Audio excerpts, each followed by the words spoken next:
kining maong buta makakita ni siya sa una nya nabuta nya naka sinati siya nga lisude kaining mabuta ta nangayo na sad siya kaluoy sa Ginoo nga makakita siya pag-usab nya gihataga na sad sa Ginoo og pananaw.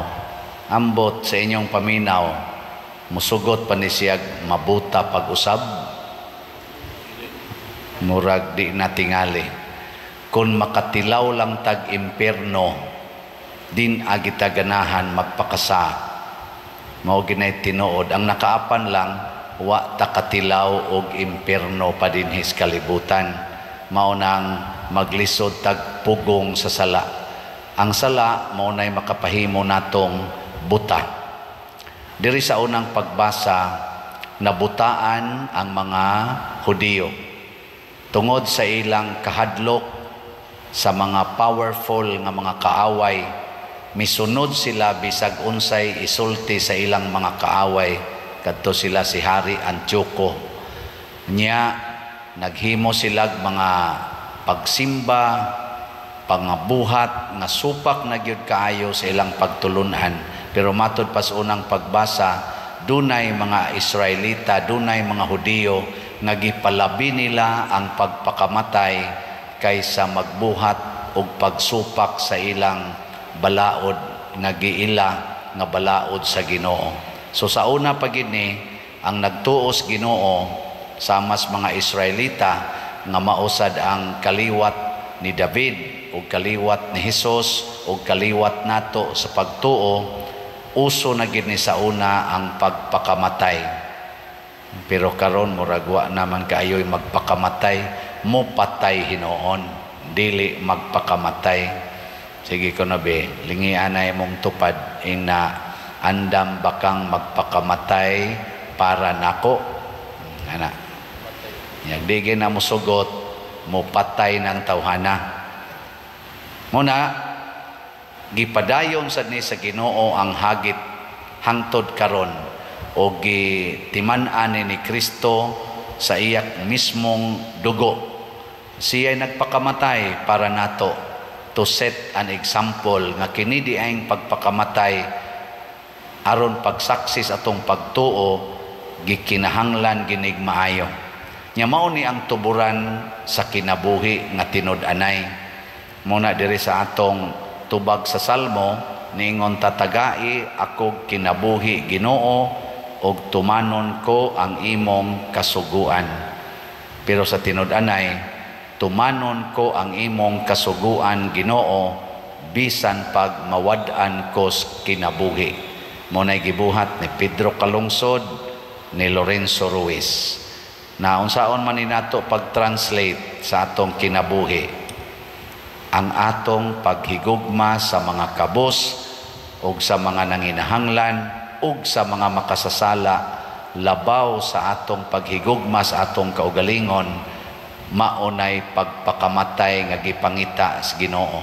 Dili ka na mga suicide bomber, dili ka nang paghikog nga muambak kas building o maglaslas ka sa imong kamot kay isog kunuhay kay ka. Dili na ay tinalawan man na kana gyung muhatag ka ngadtos imong isig katao bisan pagwa na kay imo. No, mo nay pinakanindot.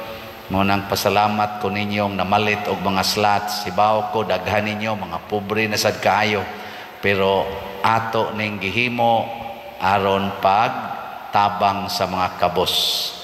Ang atong mga kabos nga tagaanan natog bugas nga mga 3,600 na sila.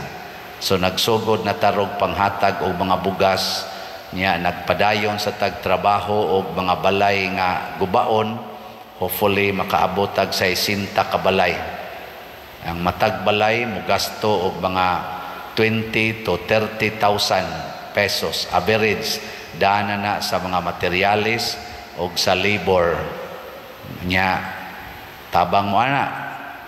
Gahapon gipakita nato nakahuman na tag-usa nya salamat sa nagsigig palit og slots ang atong CTO karon na ra baning Huwebes Kutob nahalina na ta as of yesterday og 22,600 ka slots, 17,400 pa ang available, tag 100 pesos per slot.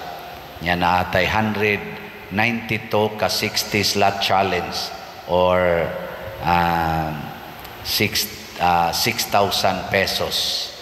Unya ang ato sang kuan ni uminto sa gamay ang atong SBF dag ni abot na sag 587. Unya napay 59,413 ka slots nga available, tag 500 sa ni per slot.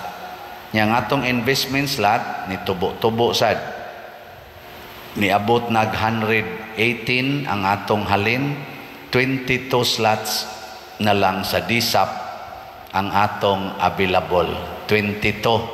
So naamoron dihay tag 500,000 nga 22 kabuok, hotda na lang nigpalit. Nya sa ato sang 118 ang 103 maunay atong actual nga cash investment. Unya 15 ka slots pa ang pledges.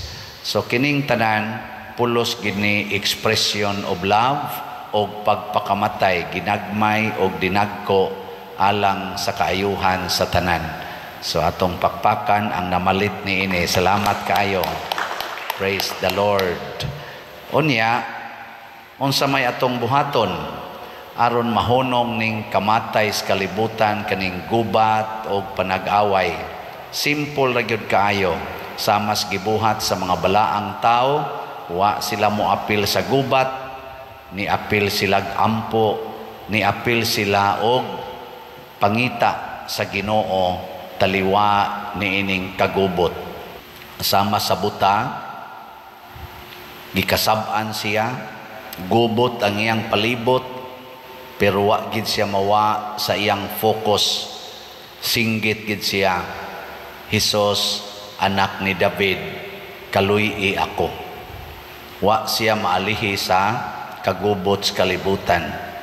Nga igsuon, gubot siguro ang atong palibot, pero wa na magpasabot nga ang Ginoo layo nato. Dili solusyon ang pagsigi natog lalis kinsay sakto aning na naggubat.